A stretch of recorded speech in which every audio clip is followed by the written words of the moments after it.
Yes, hello. I am James Rodens, and today it's the Wnr551. It's NXT Vengeance Day, and I'm not alone. I have a pleasure to be joined by a resident NXT expert and New Japan demigod. It is Monty. How's it going, man? What's up? It's going good. Excited to be back again for NXT. I feel like this is like the quickest succession that we kind of ran it back, but it's good because again, I do not want to get 8 episodes down again. So it's always fun to check up on NXT, and with everything going on, and we know this time of year NXT and WWE in general likes to ramp it up because of WrestleMania season. So I'm excited to talk about where we are and where we possibly could be heading, because some big things coming up for NXT, seemingly. Yeah, without a doubt. And the last update got us, like I said, bang up to date, believe it or not. So we're basically on the main show and only got 2 NXTs. But like you said, it moves so fast with stuff coming up. It'll be stand and deliver before we know it. So we've got to stay on top of things, and we will. And I've got a couple of surprises as well. Nothing too scary. So Vengeance Day, kickoff February 15th. We've got Mega Morant and Sam Rosenberg in studio. We've got a sit down between Corey and Bailey. Apart from that, there was nothing we didn't cover. And I was pretty smug, Monty, actually. You know, we do our bits. And I think, will they add anything? Didn't add fuck all. Fraxium had a chat about being a team. Nearly 2 years together now. And they said they want main roster. They mentioned the Hardys. And they're saying they want to be the best tag team. They could be the greatest tag team in history. That's what they said. And, of course, wow, Monty, it wouldn't be an update without speaking about Fraxium, which we will. But again, 9th title defense, I might have been a bit overboard in the past, but there's no doubt they are the greatest tag team in NXT history. Yeah, and you know what? The funny thing about it, they're so good that when they bring up the next level, or when they bring up the main roster, like, I don't think we've ever seen a double. They used to be. I can't even say they're 2 individuals anymore. I think they've done such a good job that they've turned a team that felt like just 2 athletic, 2 talented individuals into one of those teams that is a legitimate, name that you just have to mention. As a matter of fact, no offense to the Young Bucks, because I love those guys too, but they were given the award for Tag Team of the Year from the Observer or whatever, and I saw a lot of people, and for somebody, what the Young Bucks have done, how much they've achieved, but I saw a lot of people pointing out that this is exposes how Meltzer may not watch enough NXT, because a lot of people realized that last year, because the Bucks were great, they were good, but you cannot compare the year that Fraxium had, or just like I said, the run over the last few years, but really especially last year and what they've been doing even so far this year. You can't compare that really with any team. That's just how good they have been, even with the Motor City Machine Guns emerging in WWE and DIY finally getting a good main roster run and all of that. None of them have been able to be as consistent and as fun to watch match by match. And even with the storyline, the backstage segment, like, Fraxium is just excellent. I know we spent a lot of time talking about it, but they deserve it. But I think hearing them say that and actually try to confirm that, no, we're trying to stick this out, we're going to do this together, really confirmed to me, like you mentioned, that they not only are they already pretty much the best in NXT, but I think what really can submit that is if they do go on the main roster, and even, whether they win a tag title or not, like, if they can be successful and stay together on the main roster, that'll say a lot, because, not that many, we talk about it all the time, even some of the greatest teams or dominant teams that we could think of in NXT, they've all had bouts of where they did not make it at all as on the main roster. So it'll be interesting to see if they can make that come to fruition, become tag team champions at some point. We know they have the talent for it, but do WWE see them like that? And also, it also made me feel like it's gonna hurt really, really bad if Frazier or whichever. I'm assuming Frazier will be the one to pull the trigger. But yeah, when they actually do inevitably turn, it's gonna hurt more, because they seem to be dedicated to being that team. Do you think they're just setting us up, or do you believe they got a main roster run in them? I think the first day of main roster, Frazier will turn on Axiom and then become Rollins' lucky. Like literally, That. That, you know what? There you go. Oh no. They're And it's still the best in interesting. NXT though, despite that. Though. Yeah. Go ahead. Without a doubt. You mentioned the Bucks. I think they've had 9 matches in 2024. Like, talk about Come perhaps they've on, had 9 exactly. defenses. So, like you said, it is levels, isn't it? Anyway, young OG with Vic. He can talk now, but he's on soft food. He's scared after 2 months out, but ready to risk it all. Sarah Schreiber interviewed Waller and Theory. Grayson said he wasn't supposed to make it. Nah, you could argue he hasn't. Theory loved the way, but wasn't in NXT long. They say they will walk out. Us will walk out as champions, which just doesn't work out. And another thing, I don't know if you saw Kickoff, Monty, but I was trying to work out what it was. It was Pete's script behind him on the ring was so unprofessional and just looked scruffy. All right, guys, you spent X amount of thousands of dollars on the setup, and he's got a bit of paper laying there like that. Come on, guys. Anyway, main show. Oh. Anyway, main show. Time for the first NXT takeover of the year. Look, I know I'm old, but I'm still going to call it that. It's the Women's North American Championship. Fallon Henley versus Stephanie Vaquer. Henley distracted referee to allow JC Jane to blast Vaquer with a bicycle knee. Jane caught LaPera with a cane for a near fall after she blasted both members of Fatal Influence with super kicks outside. The Premier planted the champion with an SVB on the apron, then hit a crossbody on Fatal Influence outside.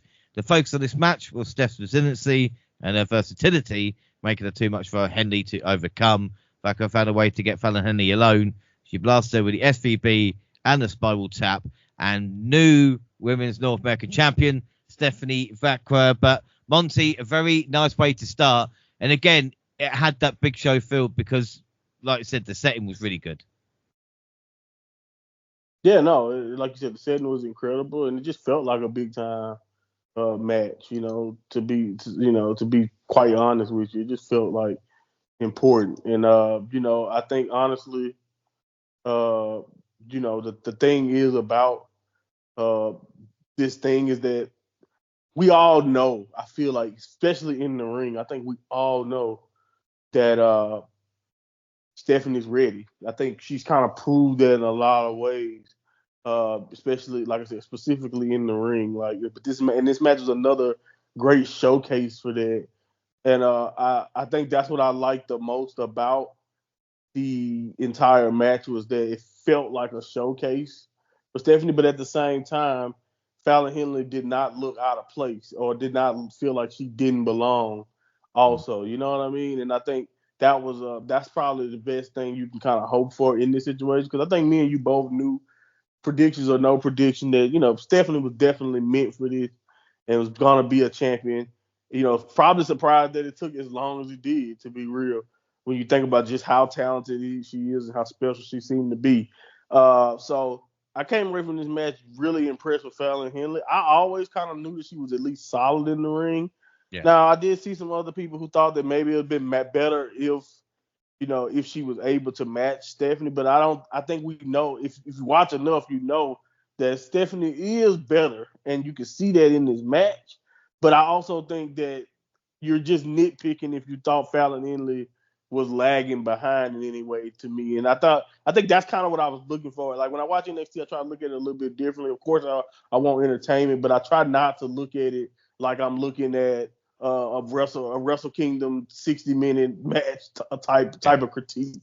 I look at it and I try to see, what can we see this on the main roster. And I feel like if you really pay attention to the story of the match and you look at the quality of the actual wrestling, I can see this on a PLE any day. Both ladies seem like they have a PLE future, and I think that's really made this match extra impressive to me, man. So this is really good.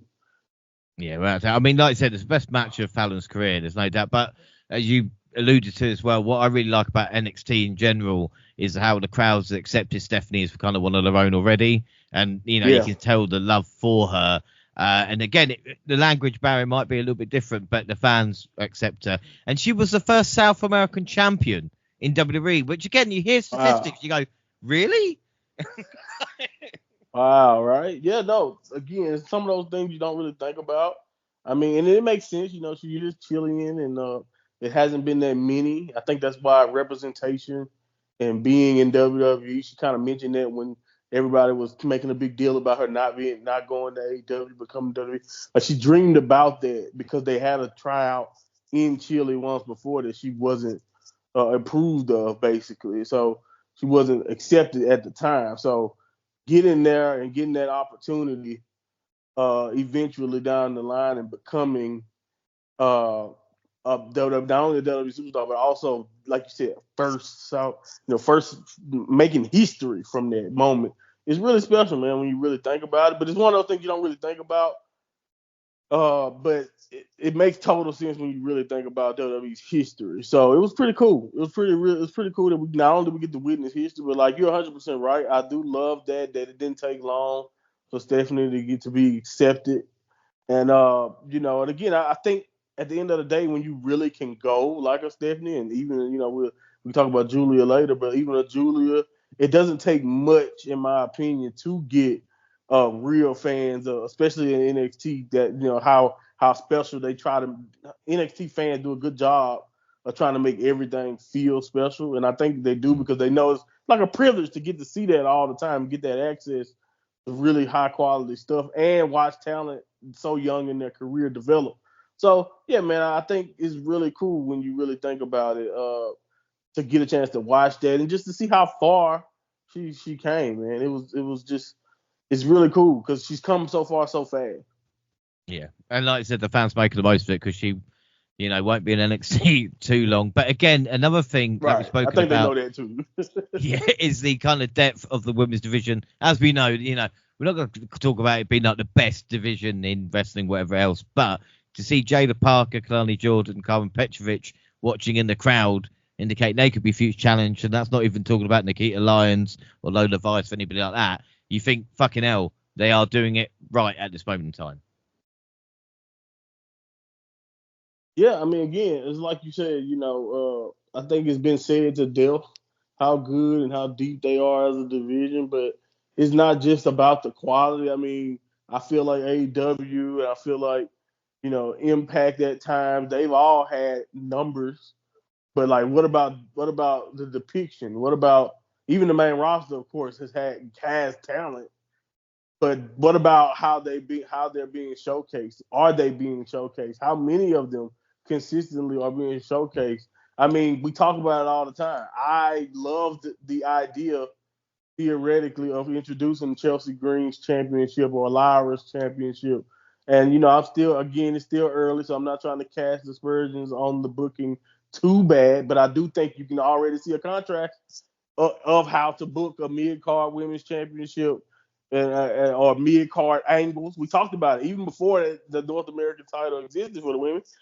Sean was already giving you multiple angles, So like, that's what we got to see more of consistently in other places, and I think that's one thing that we can hang our cap on in NXT, and it's always cool to just see how that's grown as time has went on because they're only getting better at it as which you would think would be harder, but like you said, to kind of establish already we have a little mid-card division here instead of just having a mid-card champion. I love it because, again, like you said, it sets things up perfectly. And, again, they just have so much talent. And so you don't have to necessarily worry about even the stuff we may not be interested in for the most part. They are, like I said, they're still on television. They're still doing something week to week. We don't have to look for them and be like, what happened to this person? What happened to that person? So it's something that we don't get anywhere else, even if other people may have more name value at the moment. Yeah, without doubt. And the final thing for the scores, I mean, as soon as I saw this match as the opener, I knew the women would main event because we were discussing it, and I was like, there ain't no way. Yeah. 100%. So what would you score out of 5 then? I give it 4 on 4. I really was into this match. I don't know if it was just because of because I'm so into what Stephanie's been doing, but for something that was rough like a 15-minute match, I thought they did a really good job of pacing was well done, and it felt like a big match, which is again like we talked about, James. That's tough to do, especially for mid-card titles. Sometimes that's not always something you can count on. So for them to be so good at pacing and getting everything right, and making the match feel important, not only for the contender but for the champion. I really have to commend them. Without doubt. So predictions. I'm going to give it full court as well. Predictions. WNR Prediction League 2025. After Royal Rumble Bonus League. Genius on 7. Monty Jackson on 9. I'm on 10. WWE, it's a 4-way tie. And we haven't done AEW. So this is bonus. And we all went Stephanie, apart from Jaxie. It just shows Jaxie does not watch the product. I'm not having a go at her, but it just sometimes it always works the other way. Monty, you know that. And it's nice to sit this way every now and again, you know. Jackson 0, rest on 1. NXT Tag Team Championships next. Fraxium versus Josh Briggs and Yoshika Inamura. Fraser and Axiom were overwhelmed by the sheer power of Briggs and Inamura. Axiom planted Inamura with Spanish Fly. Then Briggs chokeslammed Fraser into Axiom off the top rope. They pulled out low by diving onto Briggs, followed by a high-low combination on Inamura. After the result, 4 masked men struck, laying out the champions. Corey Graves was able to identify Dion Lennox and Cutler James, but not the other 2 from the Performance Center. All right, so 2 major things here. One that I built up, which ended up being horrible. But first, we talk about the match. I don't think I did it justice, because Inamura, man, showed out in this matchup, even though we love Fraxium. Yeah, fun fact. I had a friend of mine here who's an avid. I had a friend of mine who I was watching the show with. We weren't together, but we were kind of like corresponding with each other about the show. And he watches WWE, but he doesn't get a chance to watch NXT often. And he likes AEW, of course, too, but he doesn't get a lot of chance. He's more, I want to say he's definitely more casual than us, but he's not your average casual, because he knows, like, if I said someone was working something or a gimmick, he would get that. So he's not your average casual fan. And that was his first Fraction match. And when I told him, I said, yo, take your time, do what you can, and look up every Fraction tag title defense you can, because he was so impressed. And he was like, who the hell are these guys, and what is this? And he just was so impressed with how good they were. And it was like, and I'm like, if I wanted to get somebody or convert them to start paying attention to NXT more, I think Fraction has hit that mode. And I know we've been talking about Fraction high now, but Fraction is that mode where it's like, that's who you show. It's like, I feel like if you're an AEW fan, you might want to show them a Kenny Omega match, or you might want to show them Ospreay or something, whatever, or Swerve when he was, really wrestling consistently and all of that. You showcase that, and you might make someone or Hangman too. You can make someone a fan. But I think that's the same thing for Fraction. I mean, NXT. Overfemi, obviously, I don't think it takes. Oh, matter of fact, you don't even got to show them a whole match of Overfemi. You know what I mean? Just show him over to something, or just show him over. He's and you champion. Right, you're gonna convert him. Same thing with people like Stephanie. Like, you look at Stephanie, and she's gonna make you want to watch and all of that too. But Fraction, oh my goodness, man, when they get in the ring, and the fact that I think what I wanted to get him to understand is the reason why I said go watch others is because I want you to understand that this is not just with these guys. They've done it with many different types of tag teams. They can fly with other flyers. They can work. They work really well, underrated well, in my opinion, in situations like this when the other team are like powerhouses, like we kind of saw with OTM too. They work really well with big guys too. So again, this was I don't know if it was like, I'm not gonna say it's the same as some of the other matches, but it was still right in that ilk of just. I hope people don't take it for granted the quality that you're getting from Fraction, and I'm very worried in the future of our tag division. Who is going to be able to carry the man? Are we going to go back into like a tag team NXT lull period? I know we don't have a lot of them now, but are we going to go back into a lull period in the division once they finally do pass the belts on, or not only go to the main roster, whatever they decide to do, and however we get to that next level. I just don't know how you follow what they've been able to do for the tag division on the men's side. It's been incredible, man. And this was another good match. Anymore, also, by the way, I'm gonna be honest about Briggs. He just kind of got. I don't think Briggs was bad. I think the problem with Briggs and the reason why he might end up not really doing much in his career is that too many times in this situation, even in a tag match, he come off as forgettable. Like, anymore to me was way more impressive than Briggs. I don't know about you, but I enjoyed some of the spots that we got from Anymore. Anymore may not look, he may not have like the most interesting look right now so far in his run. But when I look at him, I see why people, Noah fans, were kind of not happy that WWE was allowed to get him for a period of time, because he's really has potential to be good. So hopefully we'll see what they possibly do for Anymore going forward, or how far he actually can go. But I was way more impressed with Anymore than I was with Briggs. But good match overall, though. I thought this was a really good tag match. The thing is, though, Inamura looked great. There's no doubt. I thought there was one point that he was going to take the actual fucking ring apart with his shaking of the turnbuckle. I mean, yeah. I hope he talked to the production team, because that might be worrying. But again, like you said, not to sound arrogant, but you kind of knew this match would get the crowd into it. It's what Fraxium do.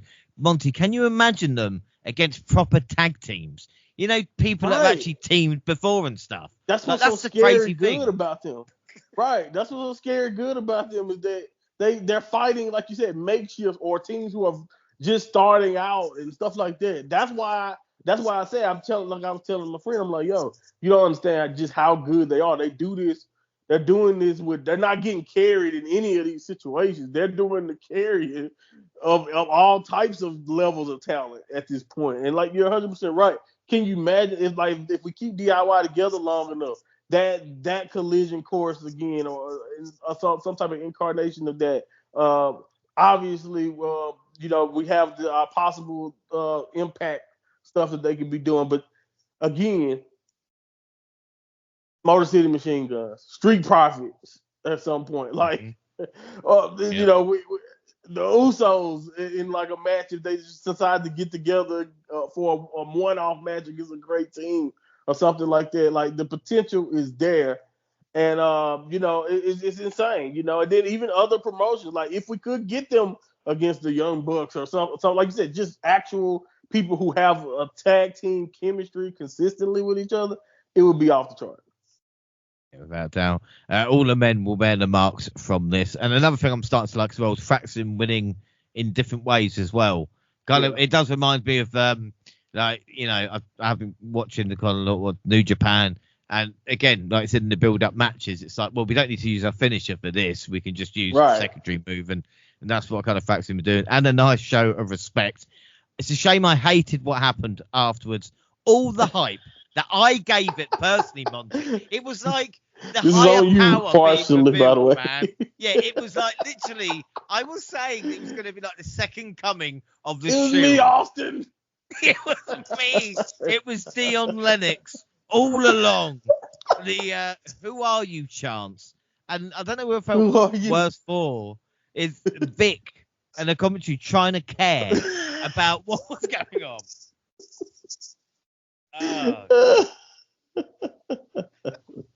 It was something. That's kind of my takeaway at the time. I was like, this is something. But I told you, man, I was warning people, like, stop calling it the new Shield. I was like, stop, y'all, you're doing too much. Like, relax. And even your theory was the most, at least your theory was somewhat relatable, but I still kept myself, like, I understood why you were hyped, but I still was like, nope, I'm not going to get that excited still, because again, we don't know. And for Dion Lennox to pop up was actually surprising to me, because it's like, oh, you're gonna chuckle, because when I was watching this, like, I was watching at the time, and my wife was peeked over, and she was like, what's going on? And I was like, yeah, I mean, this new group is debuting. So she watched this, and she was like, ain't that the guy who reads all the time? And that's what I was like. I was like, he literally, the only thing we know about him is that he likes to enjoy a book backstage while all the drama is going on, and somebody had a crush on him, I think. And I saw NXT fans or people who watched the show like, yeah, you remember when Trick Williams bumped into him? And he was like, no, nobody, I don't remember that. What you mean he bumped into him? I don't remember that at all. So, it was hilarious to see That situation. I was happy for, like, I think Shaquan Sugars is his name. He was happy because I had heard that I heard about him. I don't know about this gimmick starting out, but like for him personally, he's supposed to be pretty damn good from what I've heard and seen. But And we'll see again, what that means in the gimmick though, and all that. yeah, and for masked men, their disguises were terrible Yeah, because, like you that's said, another the thing. commentary knew. People knew who they were And, already. oh, So Jesus Christ. what's the point? And I called Alex a broom on the last update, so I'm sure Sean's listening to this guy. Right, broom is he? We'll stick him in this group. Fuck me. And the presentation was awful. Everything about this was just like impact level. Do you know what I mean? Like it was worse than that. It felt very impact. Yeah, I agree. It felt very impact. Oh my god, it wasn't impactful. But yeah. No, out of 5 for the matchup, what are you gonna give it? I give it a 4. This is, again, really good tag match. Champs. Again, I'm almost eternally impressed with Fraxium at this point. But yeah, I give the match overall a really good rating because I thought it was top notch stuff. And I don't know, man. Briggs better watch out. He might end up like Dukas. Or even worse, teaming back with fucking Brooke Jensen. But who knows? Who knows what happens? Anyway, I'm going to give this a 5.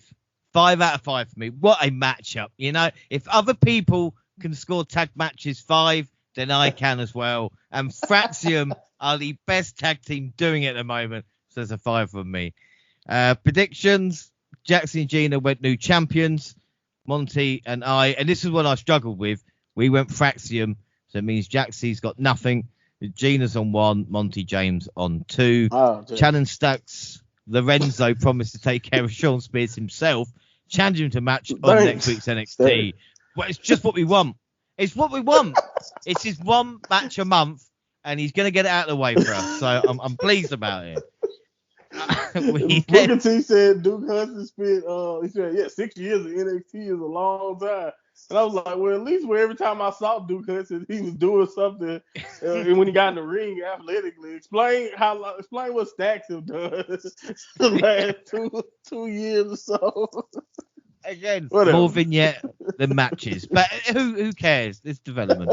Strap match up next is going to get serious. Trick Williams versus Eddie Thorpe. Thorpe and Trick brawled to the outside before the match could even begin. How many strap matches have we seen when that happens? What are the chances that they brawl before they're actually strapped together, you know? Like, oh, God.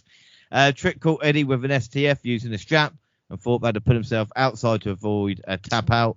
Thorpe stayed in the fight until he found an opening. He caught Trick between the legs with a strap, then hit a running knee for the win. Monty, I was so fucking surprised, but I did say More Hills might win, and there you go.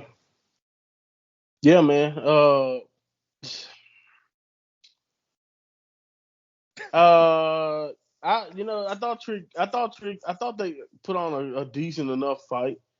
You know what I mean? I'm gonna be honest with you. I don't know if I've ever said this in the past, but I'm not the huge strap match like person. Like I think I've seen a couple of them that I really like, but for the most part, I could definitely, I'm usually like give or take when it comes to that match.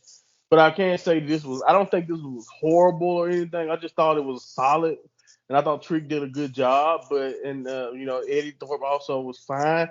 But yeah, man. Trick Williams losing this match was definitely tough for me, man. And what I will say is that I don't like. It was Black History Month, James. All right, I'm just going to say it that way. It's Black History Month. I'm glad you brought that up. It's Black History Month. Exactly.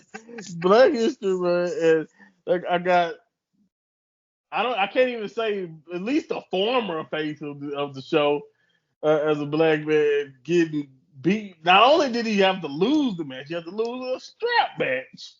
And I know it's not. I guess for anybody out there who want to make it, or they trying to say I'm making it a racial thing. Well, I know what they're gonna say. Well, it wasn't a white guy. I think that's the point. because there's no damn way you would let him lose to a white guy, even though I know Eddie is indigenous, so I get it.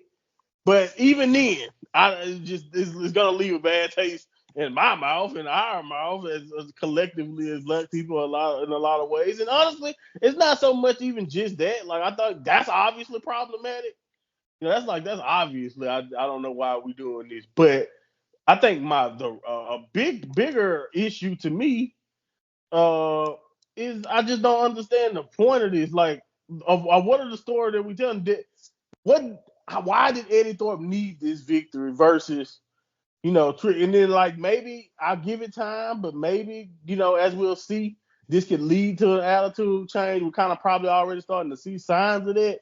But even then, I just don't really like the purpose I don't really see the purpose of using Trick Williams, who's already been on basically pretty much a downward trajectory, using him to give Eddie Thorpe a victory like this. But maybe I'm looking at it the wrong way. But that's how I just took the match. I thought it was okay, decent enough, but I don't disagree with the result, but I just didn't. Also, if you're gonna do this match, you also got to go all out to me too. I think if you're gonna pull punches to the extent that they did, then maybe Trick Williams shouldn't lose this match.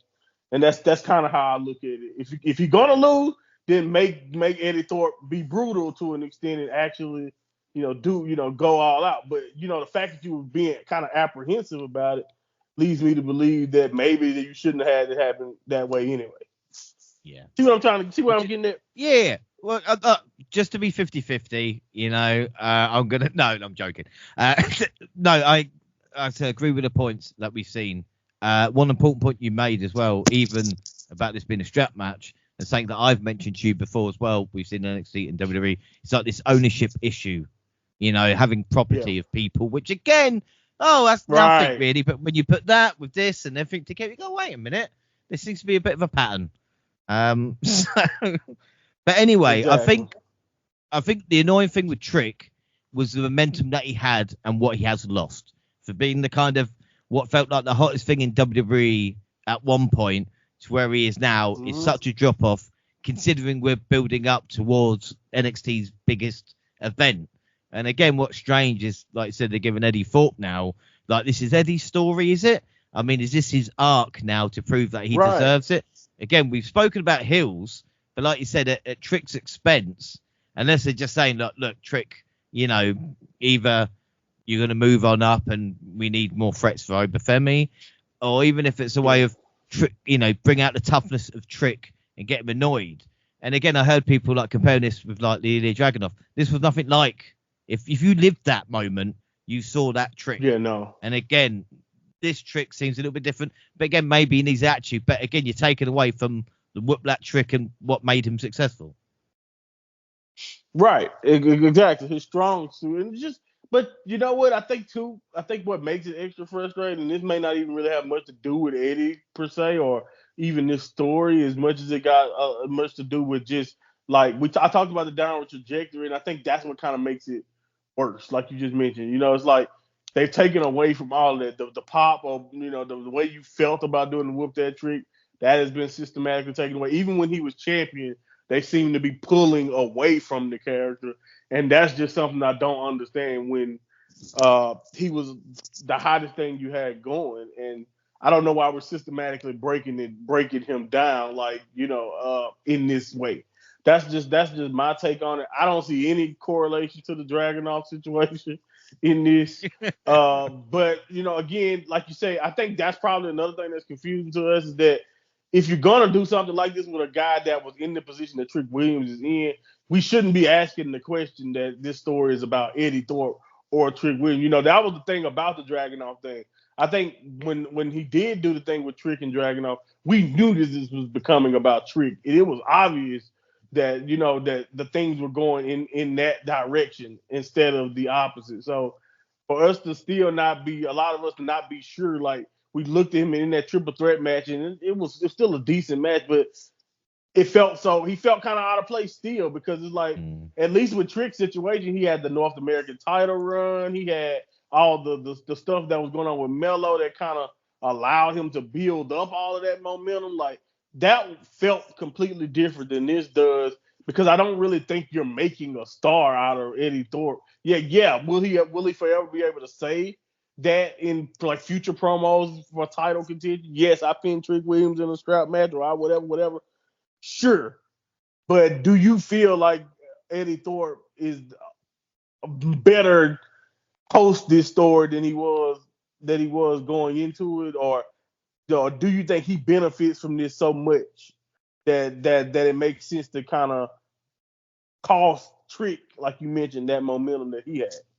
Like, that's the problem that I get. Like, I don't see him gaining when in the Ilya Dragunov situation. I think it was obvious that Trick was gaining something and Ilya was safe enough. I think they did not. They had, like, yes, you could look at Trick Williams and say safe, but they also did something they didn't do with Ilya Dragunov, which is start to strip away everything that made Trick Williams Trick Williams.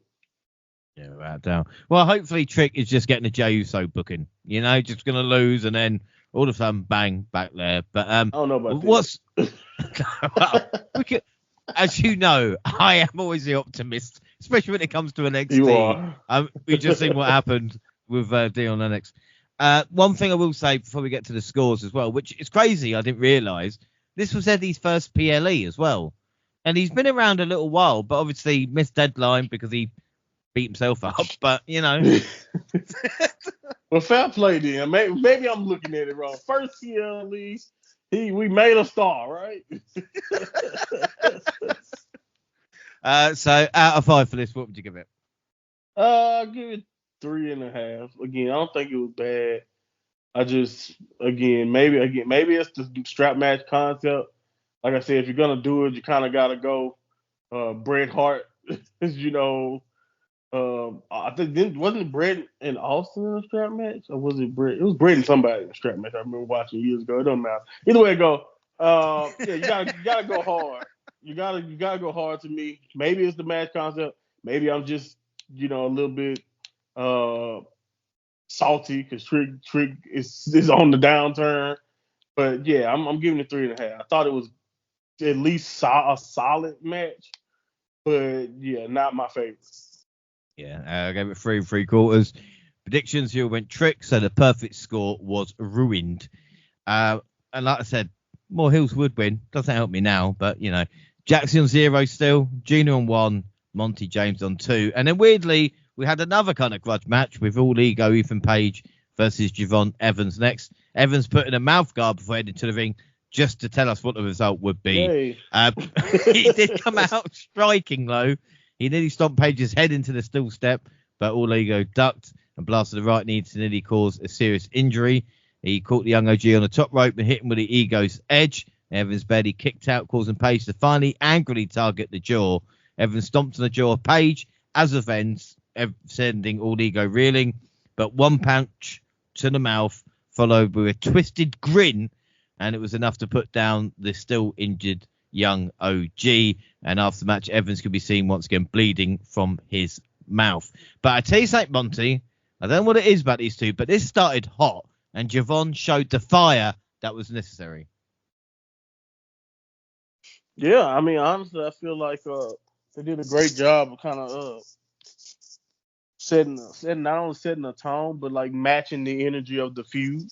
And you could tell that that's just kind of like maybe that's the veteran in Ethan Page kind of letting the young guy know that we can't just go out here and just do moves. I think that's what I came away impressed with the most, especially from like a Javon Evans point of view, was like he didn't just come out and do all the cool shit. Like, of course, we know he's gonna do the cool shit that he does, but what I think he did a good job was, and what you kind of look for, in my opinion, in these situations, is for them to for the guys in that situation to match the energy of the storyline, especially when we're supposed to believe your jaw basically been wired shut and all of that, So when you think about it that way, I think he really did a good job of matching Ethan Page's energy, still being able to show his strong suit, show that athleticism that make him him, and then we also come away with an overall pretty good story.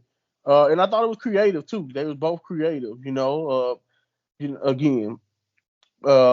if you really think about the feud, is Javon has not necessarily looked like the smartest, but they did a good job of making Javon look like the most courageous, or at least look like someone who is legitimately trying to get revenge for Ethan Page's I wouldn't say betrayal, but you know what I mean, the attack. So yeah, Yeah. man, taking off and also I love this Ethan Page taking off the mouth guard towards the end to do the finish. Just smart, man. Just smart. It's one thing about Ethan Page that I will say uh, that I come away just so impressed with when it comes to him sometimes is just how he just seems to get it when it comes to who he is as a character in the ring. But like even little things like that, making the brutality just a little bit worse for Javon Evans. So this is really good, man. I thought both guys really impressed, and Ethan Page getting the victory, in my opinion, was the right move. Yeah, without doubt. And like you said, this was really good from Page. Page has just been delivering the goods really since signing, and it's really good to see as well. And as we mentioned, at least that story led to something, unlike Lexus King or whatever the fuck happened there. Do you know what I mean? At least the Page led to this. This was the first match as well. I noticed the ring was closer to the fans and the announce table, so less room to fly for Javon. Didn't really make that much of an issue. It was weird to have Hills winning back-to-back matches, but I guess needs must when you've got a champion like Oba. Page busted his nose, which added to the matchup. The twisted grin as a finisher. I mean, Sean probably just asked politely, you know, like you really want to use Ego Zern tonight, you know, like bloody fair though. Yeah, and honestly, I don't really have a problem with it. It was it's always kind of weird when you see somebody like not the Hardys or whatever. Like how it is when a move is so ingrained with certain people, it's always kind of weird when you see it's done. It's like I never will and never have gotten used to Seth Rollins doing the pedigree. I know it's not really a finisher move at this point anymore. And even now, I think even now with Ospreay does the Styles Clash, which a lot of people, by the way, do the Styles Clash. And I'm like, that is the Styles Clash. It's not the Ospreay anything. So stop doing it. Stop doing it. But anyway, yeah, no, I like it. And then like again in this case, it also is smart because of with the injury to Javon. So yeah, man, it works. Yeah, without doubt. So scores then out of 5. What would you give it? Let's see. Out of 5, I think I gave that match a 3 3/4. 3 3/4. I'm gonna give it a 4. Really enjoyed it. Predictions: Gina went Evans, the rest went Page. So it means Jaxie gets the first point. Jaxie and Gina on 1, James and Monty on 3. The NXT Championship. No, I'm not gonna say anything. It's gonna come back to haunt me. NXT Championship: Oba Femi versus Grayson Waller versus Austin Theory. Theory came out on his own, followed by Waller, who interrupted his partner's entrance to get his own spotlight. Once the bell rang, A-Town Down Under worked together, but Femi threw him around, hitting choke slams and suplexes. The first time A-Town Down Under cleared Femi out of the ring, they teased squaring up, but they really dragged Waller outside. Theory got Femi on his shoulders, but Femi caught Waller for a suplex as all three fell to the mat. Waller sent Femi through a table at ringside with a diving elbow, and Theory tried to pick up the win. A-Town Down finally started truly arguing. We knew it was going to happen. Theory caught Femi with the A-Town Down, and Waller pulled the referee out the ring before the 3. That was close.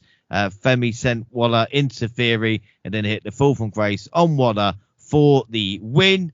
And afterwards, the lights went out. Well, that didn't happen earlier, did it?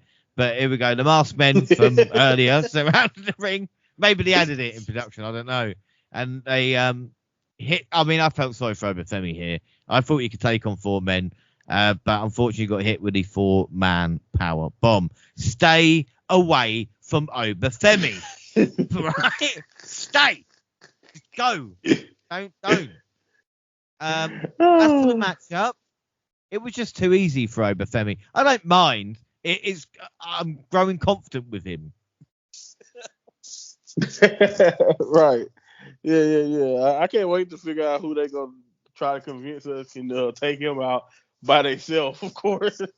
But yeah, man, he's incredible. I think my only downside for this match, and this is just me, even though I think to credit to them, don't get me wrong, credit to Theory and Waller in this match for still making people care about them possibly turning on each other because of how they executed said moments and spots. Because like you mentioned, James, it's so predictable. I mean, even if you're not in a tag team in a triple threat, we know if you're working together what's going to happen. So the fact that you're in a tag team and then in a tag team that has constantly teased dissension and not being on the same page, like that's my only thing. My thing is, how long can they continue to do that before I don't care when Waller finally turns or when Theory finally gets a brain and figure it out for himself? Like, do you know what I'm saying? Are you as invested in? Maybe you could. Maybe some people still are, but I'm not as interested in it. I don't care which one turns at this point, because at this point it's obvious that it's not working. I know they won tag titles, and all that, so they're technically a successful tag team. But I mean, we all know what's coming at some point, right? You know what I mean? Well, Nicholas was a tag champion, so that's not. But no, you are right. I know no one. I think it would be a case of just like, oh, it finally happened, and again, like you said, because this is the problem with after a while, WWE. it's not a shock, if you know. Yeah. Yeah, it's like we've seen it before. Again, like Rusev Day and other stuff that's hot. We talk about Trick, and you think, oh, they're gonna take the momentum, and then they just stall. It's like with LA Knight last year. Do you know what I mean? It's like they almost have to prove themselves as something else before they can get over doing what they did. And again, with Theory, we know how goofy he can be. So I want to see him drilling down on that. There's a lot more to go. But again, in the matchup, you're just thinking, Oba how impressive does he look?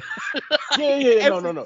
That was the story. Don't get me wrong. As much as that was like the Theory stuff was like a sidebar, and that's the reason why I say I wasn't really into it. But if you just strip that little element in the story they were trying to tell out of it and just focus on the point of the match, which is look at this guy and look at how special he is. 100%. That was the story. This was definitely an Obafemi showcase. This guy's dominant. He's incredible. He's unstoppable. And I just feel like every show now is turning into Obafemi. He's incredible. And even later, Obafemi had me watching Impact. Okay, all right. You know what I'm saying? Snap. Think about this. Yeah. Think about that. I watched Impact for Obafemi. That's how invested I am for Obafemi. Which, by the way, I only some people may not even get this who listen to the show, but you should. I want Leon Slater versus Javon Evans. Just give me that at some point in NXT. That'll be nice and athletic. But anyway, yeah, man, this was incredible. This was an incredible showcase for just how dominant and how great Obafemi can be. And I think for that purpose, it was really good and actually way better than you would expect because, like I said, even with the predictable story beats, you cannot look at Obafemi dominate two guys and just be like, damn. And I think, I gave old Raw, I think I give it like 4 1/4. Like, again, it was really, really good to me. But what I will say too, is, which is interesting. That's why the attack after the match, I was like, no, we don't need to see you again, guys. You proved your point. Because I get it. I get what attacking Obafemi could possibly mean, I guess, for what we're trying to say this group is all about. I get that. But like you said, you just watch Obafemi. I know he just fought, and maybe that adds to it because he just fought off two guys. But we watched Obafemi clear out people easily enough. So I knew once they came out, he was gonna have to put them over a bit. I'm just like you, James. Keep him away from him now. They don't need to mess with each other at all.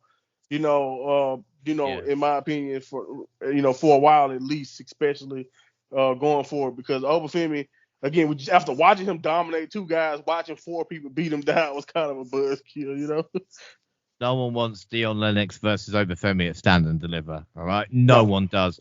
And I don't want to spoiler alert for the next 2 episodes of NXT, but isn't it fucking weird that they interfered twice on a show and then for the next 2 weeks did fuck all, really? Like, you know what I mean? Isn't it weird? Like, yeah. I was going to let you get there later, but yeah. Yeah, definitely. Definitely something. You know when you feel like you've missed like on an update, when did they show up at all afterwards? But we'll get it. Like you said, the match was better than expected. I'm going to give it 4.5. Predictions, we went over.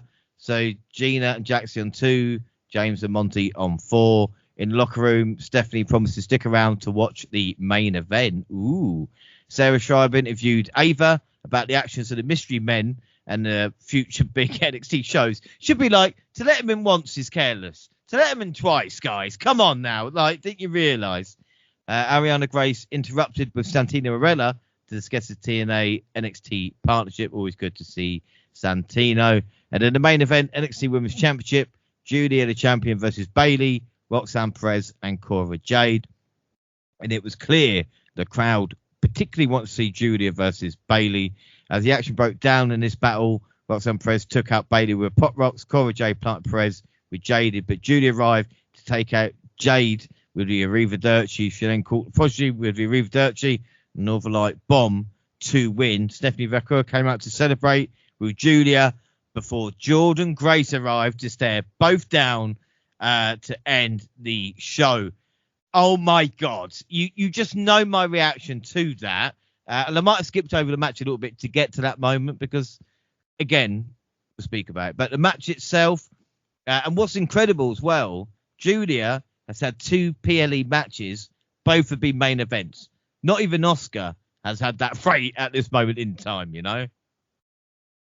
Yeah, man. I mean, then you go back to like her debut match was like a title opportunity pretty much. So yeah, man, it's really, really crazy when you think about just how, like you said, you could just tell she feels like someone that WWE realized or NXT so far has realized is special. And we kind of talked about that along with Stephanie. And once you get a Jordan Grace to come out there at the end, and like I already knew your reaction, but I just think symbolically, we're like, oh man, do you remember? And I know a lot of people bag. This is why I try to fight so hard for Raquel.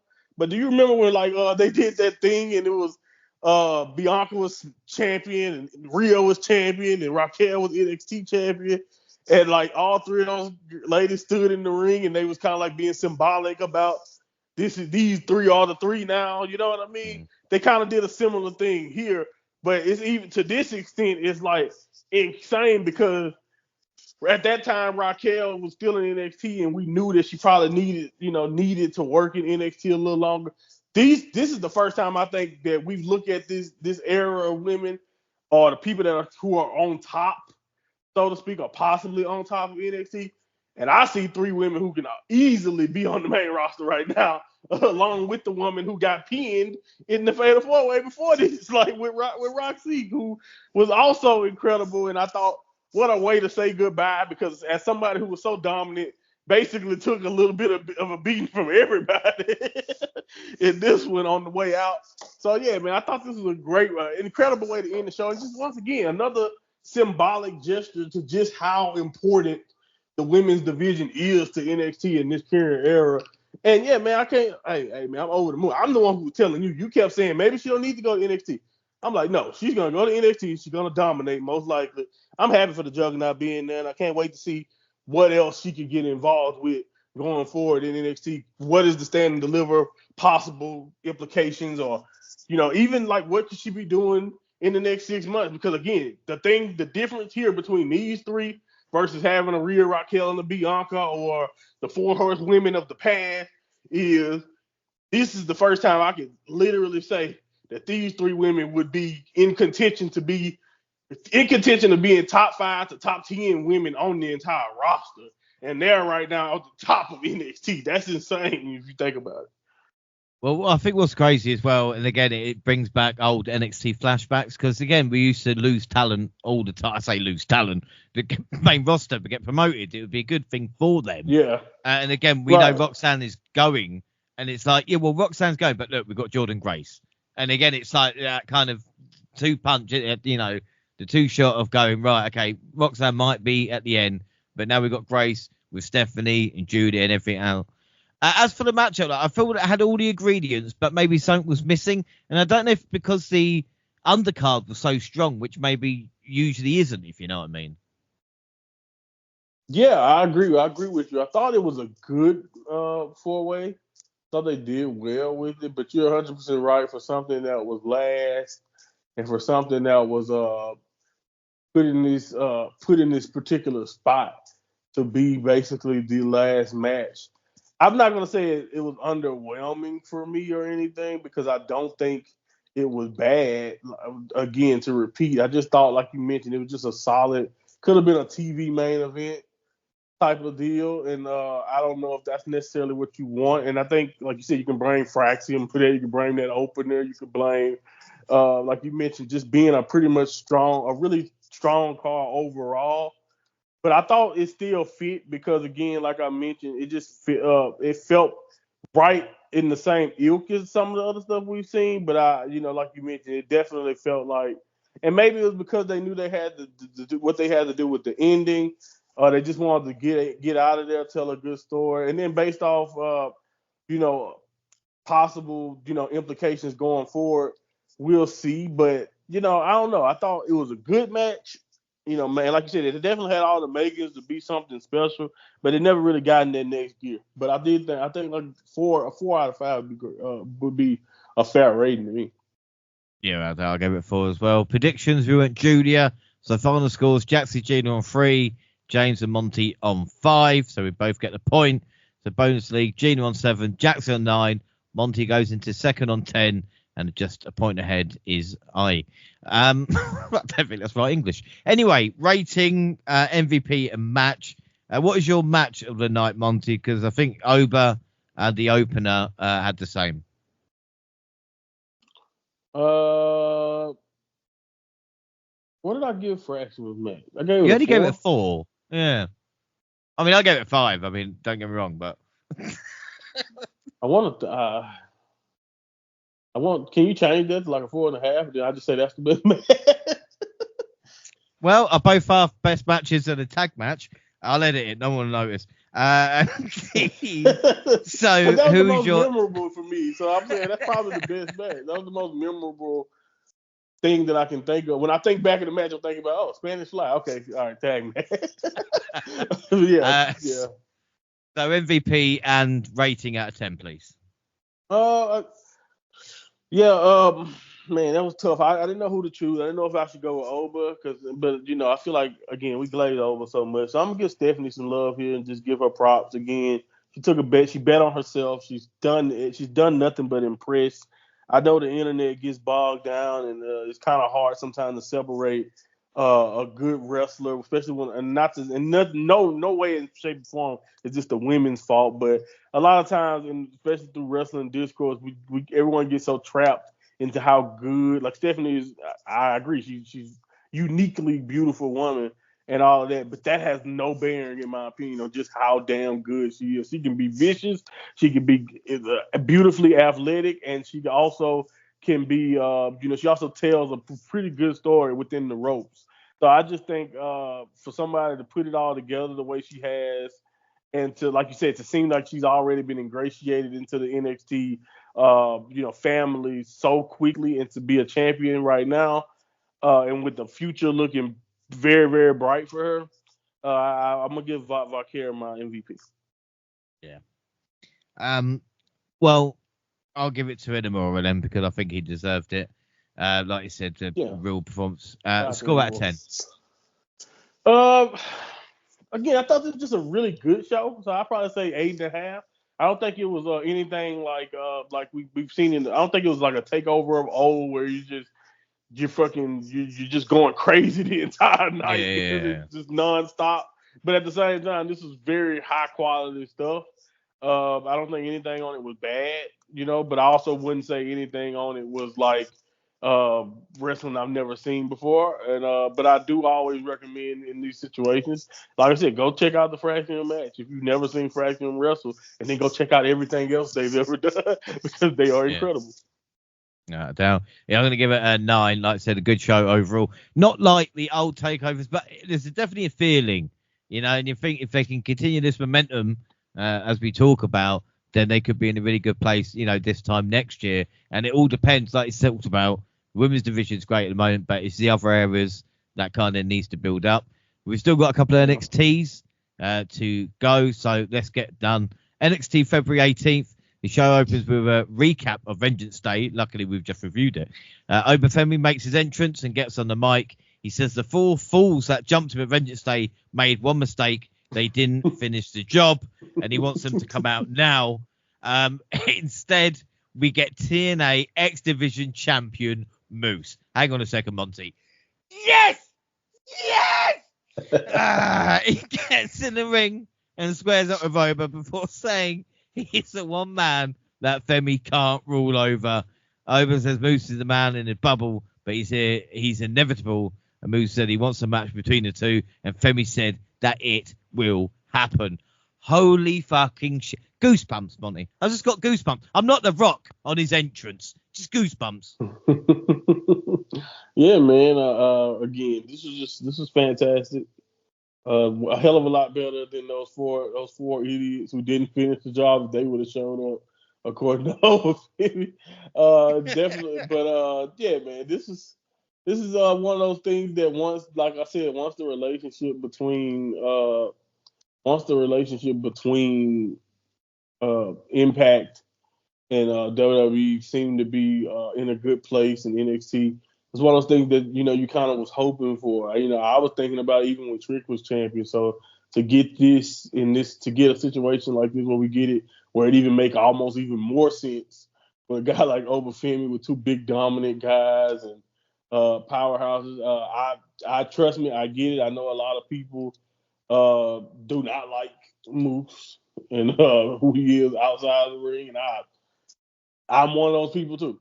But as far as what he does in the ring, and as far as what him and Obafemi can do, and especially just for this moment in general, not only for both promotions, but like I said, for Obafemi, I think this would be. I think this can be a really special moment. And again, it's really cool anyway. I mean, even if it wasn't somebody like Moose, like to see the X Division champion standing in there, one-on-one, face-to-face with a guy like Obafemi, the NXT champion, in a moment like that, it was just damn good television, man. Yeah, you made me worried now about Moose. I hope I've not overreacted like I did with Joe Ryan back in the day. But no. Well, no, nothing. I'm not gonna say. Right. Yeah, I don't think it's not Joey Ryan bad. Oh my God. Fucking hell. No, I'm not gonna say he's that bad. Good. Yeah, this was fucking brilliant. It's what I wanted. It's what I thought we were going to get. And again, it's weird that I thought Moose would show up as one of the 4 men, but he showed up instead of the 4 men, which, again, I loved it. It's fine. Back from commercial, Eddie Thorpe is yapping at Ava Raine, demanding a match. She's not having it. Cal Dixon and Uriah Connors tell Ava to put Eddie in a match with Chase. Well, he's a new Stevie Turner and Robert Stone. I haven't seen them for a while either, actually. Oh, yeah, we get... Yeah, fuck them. Jada Parker versus Carmen Petrovic versus Kalani Jordan, Women's North American Championship No. 1 contendership match. And Petrovic was able to score the win with help from Ashanti Lee Adonis.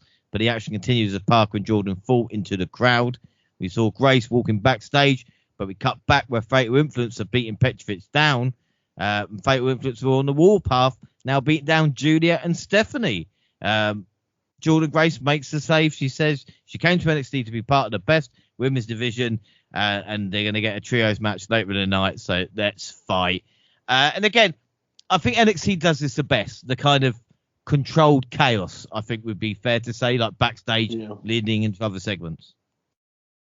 Yeah, I think that's kind of their strong suit. Even like I said, I don't know if anybody usually give credit to the pandemic and all of that there, but I do think a place that's already and even cause, not to say it was a good thing to break down NXT UK, but I do think having a lot of that NXT UK influence also helping out with NXT these days help, because that too from watching those days that was NXT UK's strong suit, especially in the pandemic. Basically is coming up with creative ways to make people interact backstage, make storylines make sense, and get us to the next point. And you're 100% right. Nobody really does it better than NXT when it comes to providing backstage segments at least explain why two people or a group of people have problems, or to continue on the storyline. So yeah, man, it was just really well done. And then, like you just mentioned, the possibility first night getting a team up with literally who I was just calling the top three of the division, probably automatically. I mean, you can't ask for much more than that. It's been a good night so far. Zarya and Ruka versus Lash Legend and Jakara Jackson was next, and all four women had a chance to work together at different points. But the matchup everyone wanted to see was, of course, Jackson and Zarya. Anytime they made contact, the crowd paid attention. Ruka was able to get the pin for a team after hitting the finisher on Jackson. But again, all four women at this moment are fighting for no reason. There is no reason to have it. No reason whatsoever, man. No reason whatsoever. But hey, again, you need if you need something to do and you're a woman, you wrestling in NXT, just talk to Sean. He's gonna find something for you to do, even if it's no really a big overall purpose. I guess they're just fighting for tag pride at this point. But I also want to say this: I'm not a wrestling body shamer. I do not care, or I'm not really one of those people who judge wrestlers by their body. But like you just mentioned, when Zarya and Lash Legend, whenever they was even remotely around each other, that's just something you only get when you have, special physiques or special, things like that. It's the only time you get that. I'm not trying to say it's better than smaller or, other stuff, but I'm just saying that's one thing that's always been unique to pro wrestling is getting two, great athletes in there, and it works every time. Like, you say what you want about it, it works every time, It's the old, the circus thing of professional wrestling, where, again, this is the argument, people go, well, great wrestling, all this lot. But if you put, like you said, two giants against each other, people want to watch it. And it's just, there's this natural thing. And I don't know what it is. I'm not saying Braun Strowman and Jacob Fatu was Ospreay or Bronson Reed. No, but Strowman, again, but yeah, I'm just saying, it's something about it, man. Without a doubt. Right, up next, the longest contract signing in WWE history. Ricky with Ava tries to sign his contract. Enter Ethan Page. As his friend, he wanted to come out and tell him face to face there's only one Ethan Page, and he's right here. Enter Javon Evans to beat up Page. Back to the contract. Enter Wesley. Look, I'm not joking. Ricky says next week he'll welcome him to the Revolution and grabs the pen, but turns away to cold cock Wes when he tries to get a cheap shot in. Ricky signs the contract. The camera zooms in and shows the name of the contract, and it is Ricky Saints. Ricky Saints. We spoke to Gina. We had to do a pre-chat with Gina, and she seems alright with it, so I can accept it. Yeah. Again, was it clunky or like awkward even for me at first? Yeah, I mean, because I was the one who you guys heard me on a few podcasts ago. I literally said, well, with the Penta stuff and Ethan Page, why wouldn't it change? But again, I need people need to do their due diligence. I saw some people saying, some people are trying to criticize Ricky and say, well, he doesn't have enough.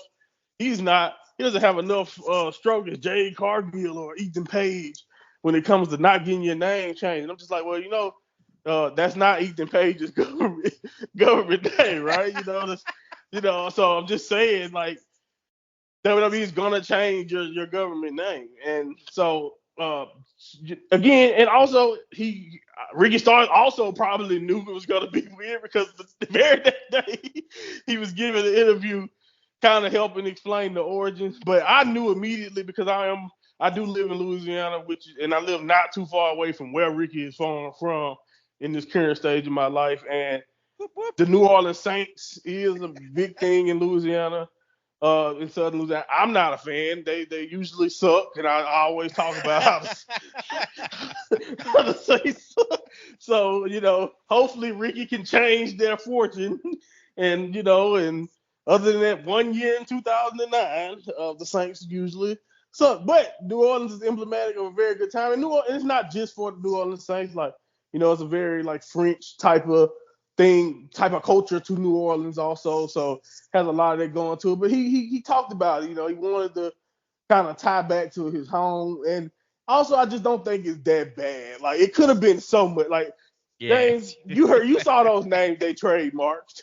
It could have been so much worse. We've seen and heard so much worse. So, I honestly, if it being this close, could it work if he could have just went with like, Stokes or something like that? Sure. But he obviously wanted to do something that was special to him and, something that meant something. And they're already kind of promoting it in a way, with this. I've seen people calling the Rochambeau Saints Row now and all that type of stuff. So I get it. I don't know if I don't know how much or how much they're going to lean into it, or just like, I just know one thing too. This is what I will say, and I will continue to say it. I hated Gunther at first, and now I say I say it all the time. So as much as it sounds weird, I tried to convince myself and tell myself, yes, it sounds weird, and it probably is gonna be weird for a while. But not calling him Walter was very difficult for me at first, and I did it. They called Pete Dunne Butch for a while. I mean, like, think about that, Ricky could have been Butch or something like that. No, so again, it could have been a lot worse. Called Rocky Storks, it's not going to be Rocky Storks, Shorty G. Like, we've been to hell and back, guys. Like, think about it. It's not too bad. We should all move on. He's a very handsome man and very successful. All right, so he'll be all right. He'll be fine. Yeah, he's gonna make it up next. No Quarter Catch crew interrupt a Fraxium interview to go after the tag team titles. Miles Bourne says they want to challenge the best tag team in the world, possibly in history, and they make it clear they're calling out the TNA tag team champions, the Hardy Boys, for next week. I mean, one question I have to ask you, Monty. Did you know Miles spoke like that? I mean, God almighty, I was going to... But stop. Before we laugh. I didn't know he was deaf. I apologize. My dad's partner was deaf. All right? So, before we get there... Sweet. And also, he had a cracking response for looking like Randy, because he said Randy hears voices and he doesn't hear shit. Shit. So credit to him, right? But I treat him on the same. I treat him on the same, so he's ugly.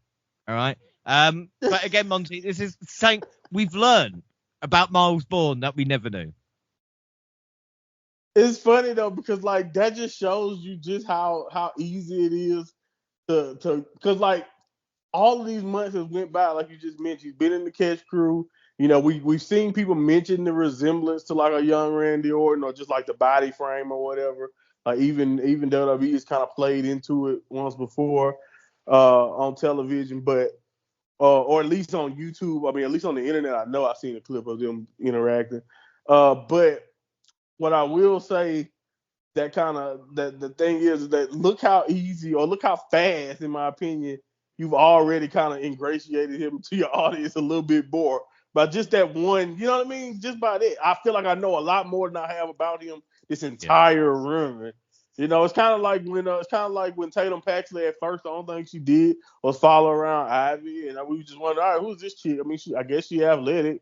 Ivy don't really want to be her friend. We didn't know much about her, and then literally a couple of appearances later, she got an entire character. She's stalking Lyra and whatever, and we know so much more about her. So it really doesn't take much. And that's why, again, I don't know. I'm not saying this means he's going to be whatever, but I am saying I already feel, like you said, not only do I know more about him, but I already feel not an attachment, but something. It's something there now more than it was before that. And it just took one promo. It's kind of funny how it works. Ricky Saints is walking backstage, but he runs into a room with a tag team division all wiped out. He says the place is crazy and walks off. Sean Spears, Pete Stacks, way to be a leader, Stacks. I built you up, and look what happened. Moose ran into Lexis King backstage. They agreed to a match, and even with Kale and Uriah and Chase U shirts, Andre Chase still lost to Eddie. Oh God. Some things just won't die in NXT. Do you know what I mean? Just some things will not go away. Trick says he's not finished with Eddie Thorpe, and then Jordan Grace teamed up with Stephanie and Judy in the main event to take on Fatal Influence. Grace took every opportunity to show off her power by throwing everyone around. Grace took out everyone with a suicide dive. This was basically the Juggernaut's introduction as she got the win for her team. But then we cut to a parking lot and the camera rolls to Ava Raine in a room where Robert Stone is laid out unconscious and no one is safe. Is written above him on the wall. Not Robert Stone. How could they have beaten him up? Oh my God, out of everybody, Robert Stone. You get major points for taking out Robbie E. Well, man, that's dangerous. You know how dangerous he is. Jesus Christ. But anyway, at least before that nonsense at the end, Jordan Grace, like we said, welcome to NXT. Yeah, man. Jordan Grace is special. We knew that, and it don't really take long to kind of see that when you really think about it. When it comes to Jordan Grace and just how good she's consistently great. You know what I mean? And so that was kind of a great little. I think they did a good job of showcasing. Like again, that's another. I'm not trying to say that's their strong suit, but like if NXT really, when he wants to get someone over or whatever, Sean does a really good job of concocting situations or matches like these that really put a spotlight on who he wants to spotlight. And I think it also doesn't really mean it doesn't not help much, but it doesn't really not that hard to make Jordan Grace look special because she's just she steals the show and is not really many like her. You know what I mean? She really is a juggernaut. This match was a great showcase of that. And yeah, man, again, we are really really blessed right now when you think about just our women's division and Jordan, the possibilities too is just I'm really considering like how many different ways we could go. And most of those scenarios when it comes to the women's division, they could go either way at this point. But it's just that just shows you how the depth and just how high quality we are right now in that division. It's just again, I feel like we say that every show, and it gets better almost in some way, shape, or form every show. So I said I had a couple of surprises. And it might be a surprise or not. I don't know. It depends how you take it. First one is Impact Live from the 20th of February. We had the Rascals defeating NXT Tyson and Tyreek with Wesley. Seen they have a successful run there. Cora Jade attacks Slamovich from behind. Cora will face Masha March 14th at Sacrifice. And in the main event after the System 1, they looked to add insult to injury to the Hardy Boys. But Obafemi crossed the line to even the odds. Like you said earlier, Monty, you alluded to it. But to have the NXT champion show up on Impact, and I know people are going to talk about the relationship. I know we're going to moan and say they're not doing enough. But this was a big fucking deal for Impact to have those. Yeah, I mean, you can't really have it both ways, man. And I think that's the thing with this entire partnership. And I get it. WWE has years of ill will because of the way the old man, or just because of the way some of the things they may still do in some ways. But like we know that they're past, and I understand why fans of other promotions will always be weary of a smaller promotion being, whether they just working together or being possibly under the umbrella that is TKO. I get it because again they built up the ill will in that way, but like you said, you can't have it both ways. I saw people making jokes about look at what TNA, like when they brought Jordan Grace, look at the talent TNA gives in NXT, and then vice versa. NXT is sending Ashanti Adonis or you know, they're making jokes, and I get it. But now we send the world champion, and then like you mentioned, you might even still get a couple complaints. But you can, in my opinion, find a bad deal, in my opinion, out of this. Not only is he the NXT champion, he also took the. I think what is Impact like filming in the? Aren't they filming in NXT's arena? Well, this now was the like live that, one. This was the live one, and they did a couple of tapings here at the Full Sail Arena. So this was literally, like I said, that setting.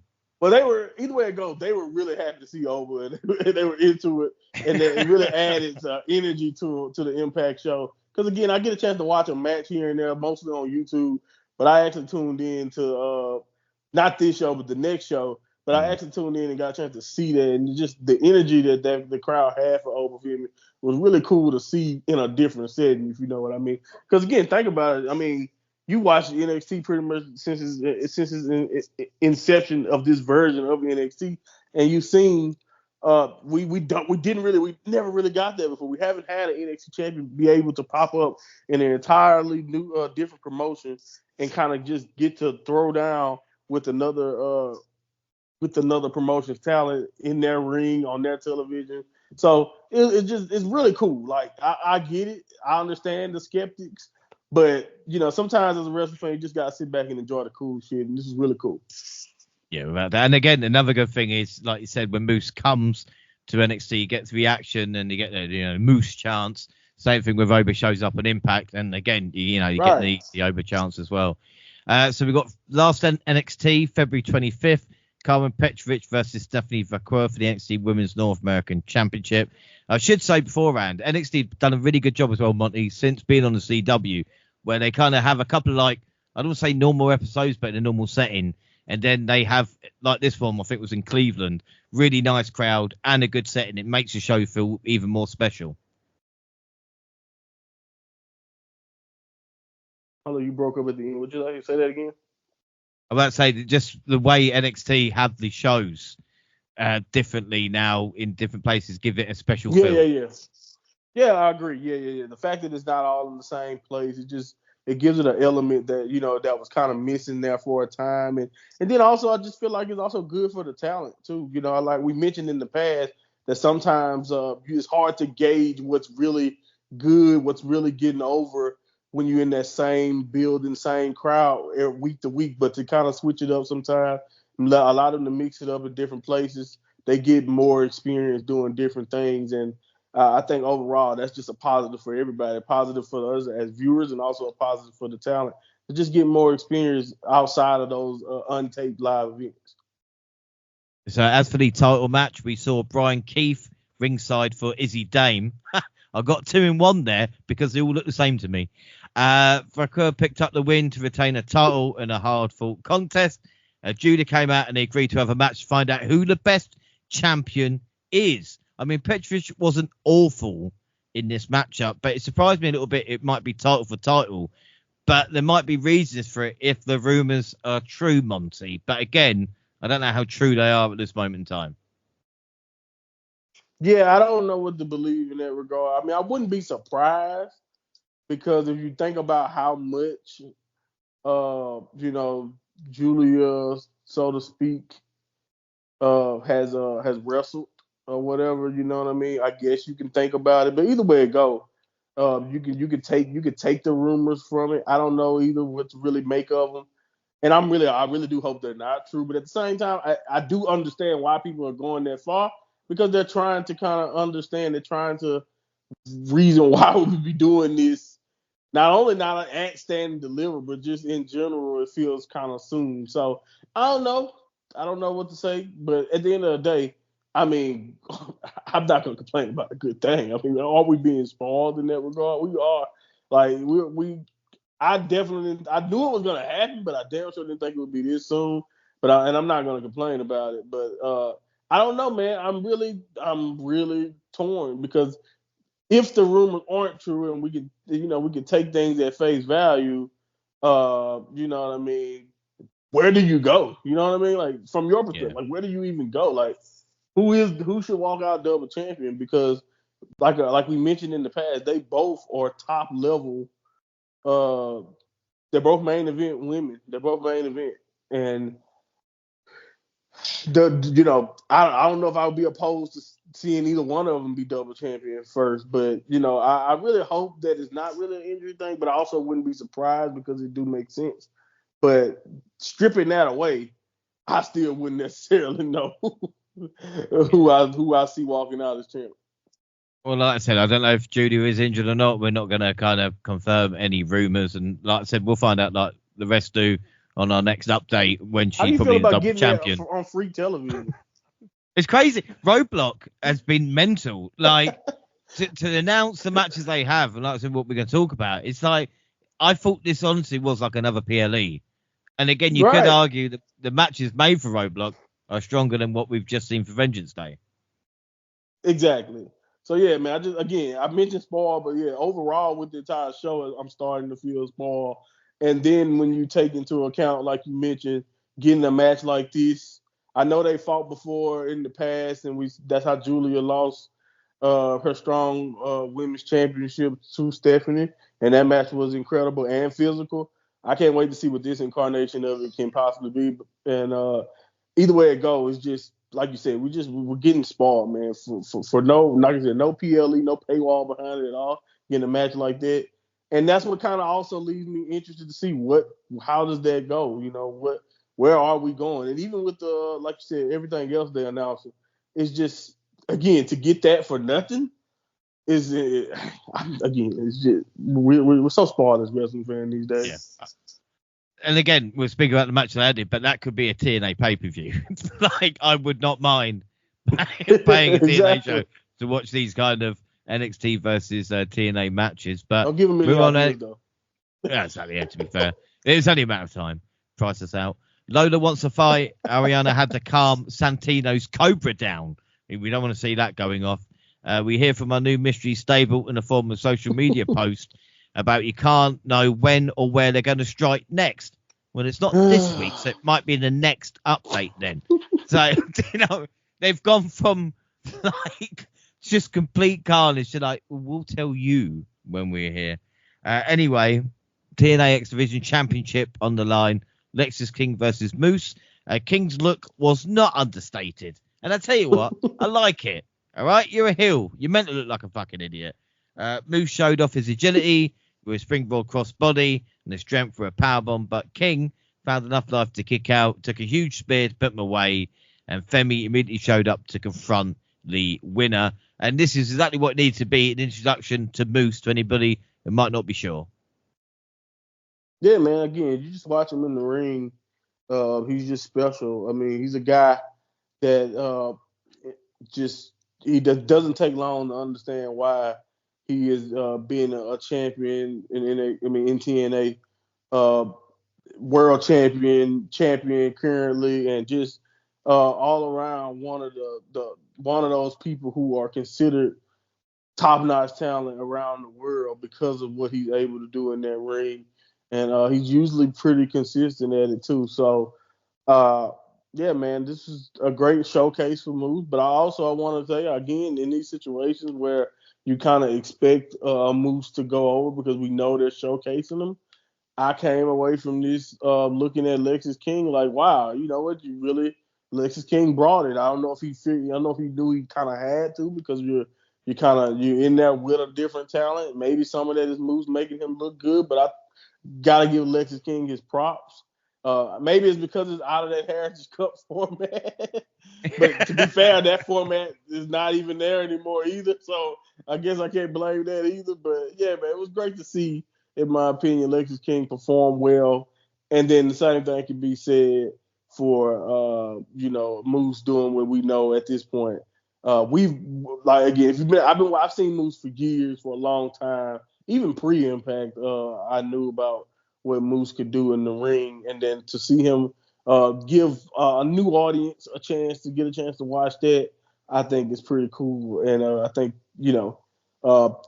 we're getting that again, kind of like the free TV we talked about. We're getting that on a random NXT these days. Like, so again, I'm not gonna complain. That was really good stuff. And again, the thing we talk about Moose as well, Josh Alexander, Speedball Mike Bailey, and I think Moose would be my top three kind of TNA talents this past 3 or 4 year period as well. So again, it's great to see him. And it's weird to see Moose and then see Jordan Grace, because again, it feels a bit like Forbidden Door, with, rubbing your face in it a little bit. Right. But she did come out for a promo, interrupted by Roxanne Perez. The segment ended with Grace knocking the Posh out of the ring. And this might be Roxy's final job. But hey, another great matchup we're going to get, like I said, Jordan Grace and Roxanne Perez. Yeah, and I love it as much as it could have been something that they made us wait for. But I love on the way out, Roxanne getting a chance to get in there with Jordan Grace again, and kind of possibly Jordan Grace gets a chance to kind of redeem herself from that loss. I know some people may forget that they've already kind of done this I'm not over I it. think right, right. But I do think this incarnation of the match could be really, really special, and I'm really excited to see what they do with this version of Roxanne, who's even better than she was at the time, and then again in there with someone like a Jordan Grace, and then allowing her to also get another showcase situation. I mean, I can't really complain whatsoever. Again, it's just we're getting spoiled, and I know I'm repeating myself, but that's what this episode kind of felt like when you think about what it all meant going forward. You know, we're eating really well as the kids on the internet, so we're eating well right now. Now, Trick left Rick hanging. Maybe more to that story to come. I love Ricky Starks. Ricky Starks, by the way, his reactions, he reminds me of us just watching the show and looking at everybody else's temperament, because I love what he said. He was like, is everybody so damn angry all the time? And I'm like, yes, Ricky. Yes, these people are very emotional. I think even Vic said, if you think that's bad, don't go out in the car park. Do you know what I mean? It's like Right. That's what NXT is about. But again, what's crazy at this moment in time, we're watching professional wrestling, is that we watch NXT and the Hardy Boys show up, Jeff and Matt Hardy, and there's no doubt that they have been the most successful kind of TNA act recent times. But the pop they got showed just what a huge impact they had. You know, in professional wrestling, I don't know if the Hardys get talked about, or if we've mentioned them a lot, because they've not really been around. But do you know what I mean? To see them on NXT and think, yeah, the Hardy Boys are still going, man, and fair fucking play to them. Right. I agree 100%. I mean, it's amazing to think about them. And then they still look pretty, good. And, how it is with the Hardy Boys, man. I mean, I feel like they've been special for a long time, obviously, since I was a child, and to kind of see them still going at it, going strong, being a formidable team. And, we know how things have went for them at times, but for them to still be powering through, still be as popular as they are, they haven't lost any of their goodwill with the fans, in my opinion. You can just see that everywhere they go, whether it's Impact or even in WWE, they still get the love, and they are possibly, they're one of those teams that can make that case for one, if not the greatest. They're right there, top five at least, probably greatest tag teams, and definitely some of the most influential tag teams of all time. So for them to still be so good and to now be facing some of this generation's best teams, and to be still representing themselves and fighting in there with young talent, and being able to, like you said, get that reaction again, as they were always known to get reacted to like rock stars. So to see them still being able to get that was pretty damn cool. I also want to say Vic Joseph is a dick. He did not. Even Booker. Booker was exactly. Even Booker was like, "You wrong, man. You wrong." I thought that was hilarious. Like, Booker is rarely disgusted with anything, so for him to even be like, "What's wrong with you, Vic?" Then that's the guy. Every great. Time Stephanie hits the knees, he's going, We love Booker. About him. But like I said, the Hardy Boys were in action against No Quarter Catch Crew. Heights tried to bully Jeffrey's power at first, but the veteran fired back. It was a competitive back and forth match. We saw Fraxium sitting on the ramp to watch the action. Hardys hit the classic Twist of Fate and Swanton combo to score the win and retain the TNA tag team titles. Santino said he and Ava have made a big decision for Roadblock. Fraxium versus the Hard Boys at Roadblock with the TNA World Championship on the line. Both teams shake hands about it. And Monty, I was going through all sorts of nostalgia at this point. Obviously, this show is made for me anyway, because we just had Moose, Jordan Grace, and then, of course, we had the Hardy Boys. But even hearing Santino's theme brought back weird memories I didn't think I had. Do you know what I mean? Yeah, man. No, I get it. I get it. It also made me miss the people who made the old things, because it's like low key one of the songs that you don't realize at the time was was damn good. Maybe it's because all the other songs now suck in a way, but yeah, Santino, it was great to see him. Even the little interaction he's had with Ariana Grace on Impact and all that stuff has been hella cool and to see. And yeah, I'm with you. They definitely are doing a great job of fan servicing a lot of us right now in a lot of ways. And then some of this stuff is also just no brainer. Since we know that you have the Impact relationship, we know what the Hardys are doing. We know the Hardys are there. I mean, I feel like a Fraction encounter. We talked about it. They even did it when Fraction had a match at Impact. They took a picture. You know, they know it. Like everyone knows that it just makes too much sense not to try to do. We have literally, possibly, pretty much the best tag team on earth right now, and then you got one of the best tag teams of all time. And you know, why not try and pull the trigger on it while you can? You know, and I just think it's gonna be really fun. And you know what I will say too, I want to thank Shawn Michaels because right now he's giving me a card where it's at least three matches where I don't really know where to go and I don't have to predict it. So I appreciate it. And I like to thank Sean for making me watching Impact the past couple of years worthwhile, because otherwise it's then like NXT UK all over again. It's like I know these guys, and like I said, it is good times at this moment. Anyway, the Angelo family aren't having good times. They're chatting in the restaurant about what happened last week. Stacks tries to apologise, but Tony's like, you can't win them all. It's like, you've changed. You've changed, Tony. You used to be different. You used to check people in your car boot. You know what I mean? Hey, remember when he had, I forgot who that was. Remember he was taking guys on the bridge in the truck? Yeah. What happened? Well, that's Tony. Oh, bless him. Lola Vice beat Ariana Grace. We rush backstage to where Miles Bourne, Taven Heights, Charlie Dempsey are laid out. And we see the four mystery men walking away as we go to a break. Not Dempsey. Oh, he might have to shave off his moustache. Anyway, we get footage over the weekend of Chelsea Green and Piper Niven clashing with Ruka and Zarya. We should say as well, Zarya and Ruka on social media have been really funny, trying to, like the oddball team, but for no reason really. Yeah. Piper pulls a tiny baby blue stun gun on them, and Chelsea agrees to a matchup. So at least we're going to do something with the US champion, even if it's not defending the title on the main roster. Just come to NXT. We'll look after you. And then the main I said word for word. You don't have anything to do with your woman. Yeah.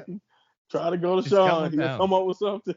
Yes. And then the main event was All Ego, Ethan Page and Wesley versus Javon Evans, an absolute Ricky Saints. Evans went right after All Ego to get the match started, but Page tagged out to Lee almost immediately. Saints picked up the win for his team by pinning Lee with his finisher. We'll talk about the main event, but again, another interesting thing, Ricky Saints, and again, I'm trying to think of the last time a wrestler with this bigger hype just debuted on a NXT, and that's not to take away from it, but, you know, debut in a tag match as well just seemed a bit odd. Yeah, it did, but you know what, I honestly, you know, I kind of, it's kind of similar to me to kind of what they did with Jordan, you know, kind of in a sense, even though to be fair, Jordan has debuted technically while under contract with Impact. Yeah, to be fair. Yeah, to be fair. So, yeah, it's a little bit different. But, yeah, man, it was still good to see Ricky and to kind of see him try to get back into the swing of things. And you got to understand, he hasn't really been on television doing his thing, especially in the front of a television audience like this for a while. So to kind of just see him, you can tell with he gave a great promo to me right after this, which I think is really why I'm not worried about the names, because at the end of the day, if not only if you give him chances in the ring, but if you give him chances to do what he does best, which is talk, I think he'll be just fine because he's always been incredible at that, you know? So, yeah, man, this was good. I also love the fact that you get him in the ring with a guy like Wesley, because that's someone that he can go at, that you can trust to kind of go in there and do what you need to do, and do was possible to get him to, you know, Wesley is great at making people look great. So I thought that was a smart thing too, even though it was a tag situation. But yeah, it was kind of weird, like you mentioned, to see that, to kind of have him in there. But at the same time, it just felt good to see him again. I think they were kind of banking on that emotion. For anybody who knew of him, they just wanted you to kind of feel good about seeing him again. And I think for if you weren't familiar, they just wanted you to become familiar. And I think that achieved the goal. Even though I agree with you, it was definitely kind of odd. Yeah, I was gonna say, to be fair, like, I completely forgot about Jordan Grace. Like, I think she's in a different stratosphere to me. I treat her differently. So, like, I go, oh yeah, no, they did. But in my mind, it's like, yeah, I know what you're saying. Anyway, so one last surprise before we finish: the February 27th of Impact. We saw, you'll be happy to know, Ora Mensah in action. Yeah. Unfortunately, he lost to Mike Santana. Also, Lee Tyson the Point and Tori Igwe will battle Austin and the Rascals on March 14th at Sacrifice. But the big deal was the main event, the System, Moose. I fucking hate Eddie Edwards. I'm so pleased I can speak to someone now about my hatred for him. I just don't get it, Monty. I just don't like him. I never have done. He's a waste of money. Oh, that's good. Brian Myers as well. Defeated TNA World Tag Team Champion.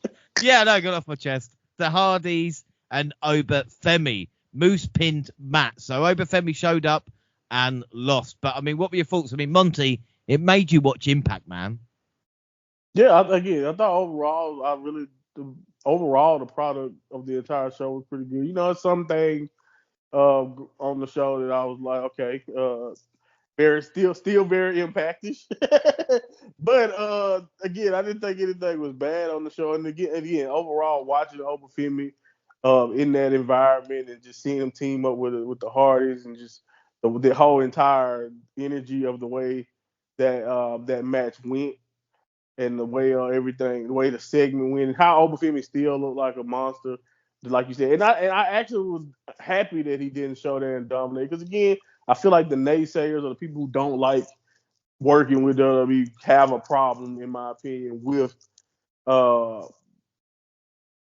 guys could not only so guys come not only the quality of the talent, but if you think about it, when they bring Ashanti or Oral or something, they have, for the most part, from what I've seen, lost. They ain't like WWE's going over there and kicking all of the Impact people's ass. So to see Oba Femi go there, give a good effort but not win the match, I thought was actually a smart move. So again, incredible stuff, and it just kind of added. I like this. I don't know if we're going to continue this, but it would be a nice way to kind of continue to garner viewership for Impact, because I feel like if I was interested in seeing some of this stuff, it'd be cool to see if they can continue to get other people to try. Maybe not watch it. Maybe they'll get a chance to watch Impact every week or whatever. But it would be nice to see how much can they play off each other, because I felt like, to an extent, I don't know about this. Maybe you feel different because you watch more Impact, but to me, it felt like an extended NXT to an extent, even though they're filmed and shot completely differently and the talent is different. It felt like an extension of what we've been watching on NXT, and I kind of liked it. Yeah, and again, the weird thing is NXT is trying to turn into a hybrid Impact as well, just like you said, with better production and stuff like this. So, again, it's really weird. I said I match them up together now, and like I said, it does work perfectly, because you finish NXT, cool. And then you like I said, you got the NXT guy main event in this show.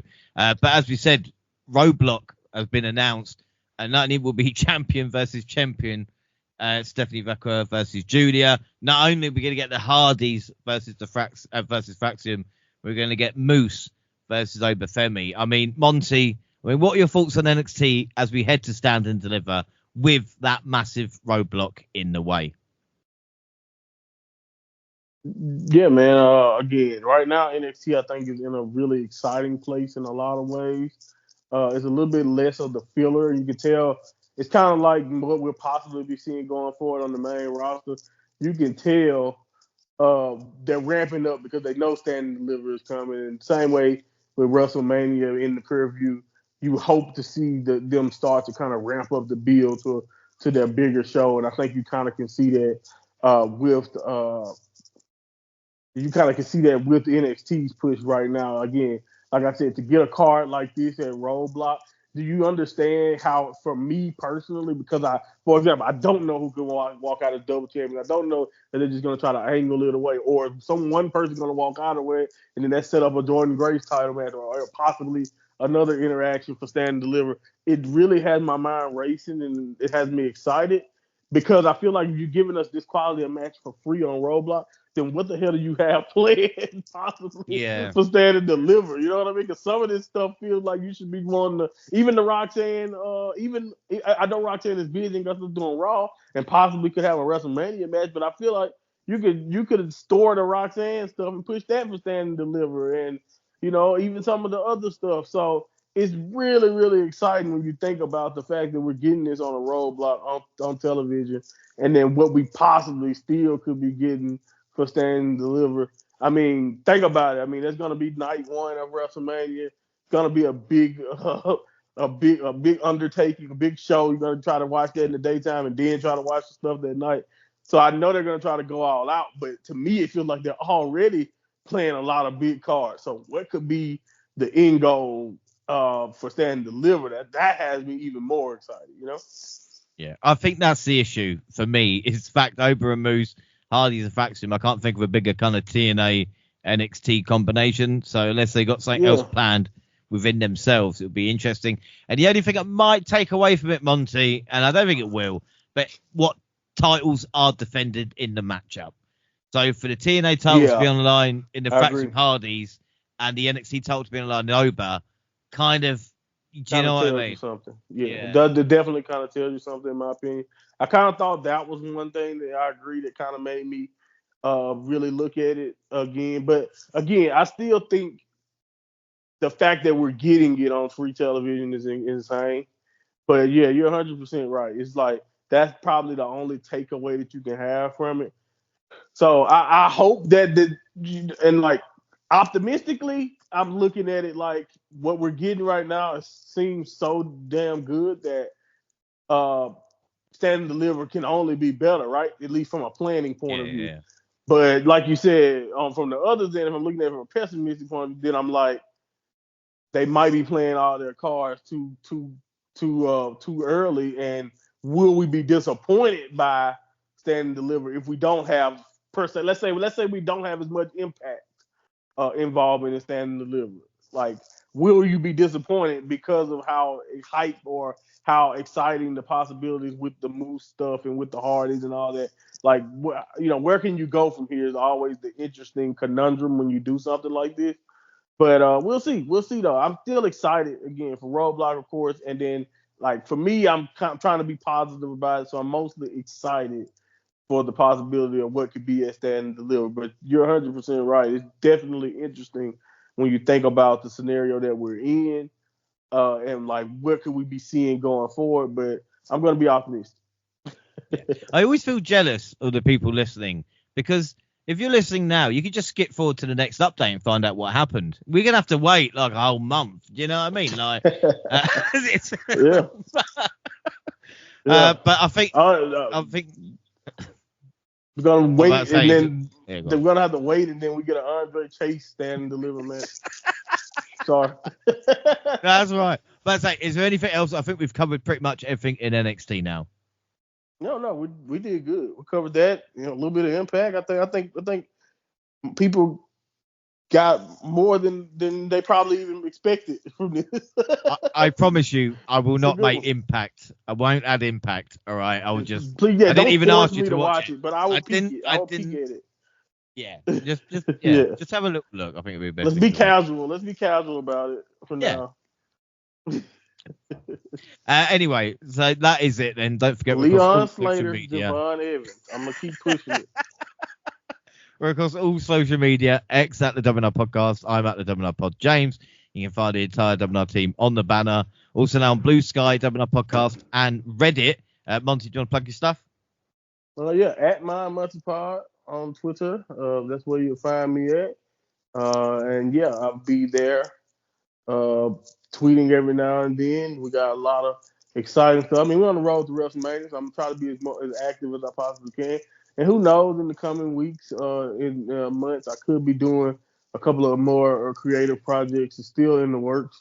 I'm working on it, but I'm old and I'm a slow poke now, guys. So just keep up with me.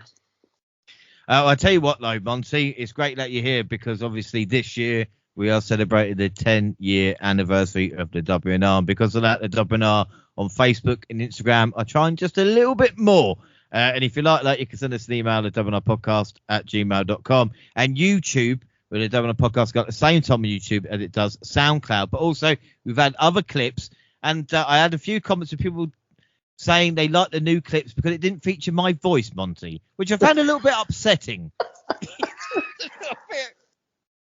Oh my gosh. Well, I don't know about that. We'll see. We'll see. Because I listened back to it and I was annoyed by my voice. So, if they like it, sure. But yeah, we'll see what we can do. Hopefully in the future as we continue, because we're all fans and we're all trying to see as much as we can. We can get even more updated clips. We'll see what happens. But yeah, man. Just keep your eye on it. We'll see how we can be doing all types of content in the future if you guys keep interacting with it. So really proud of the growth so far when it comes to that. So yeah, we'll keep working on it.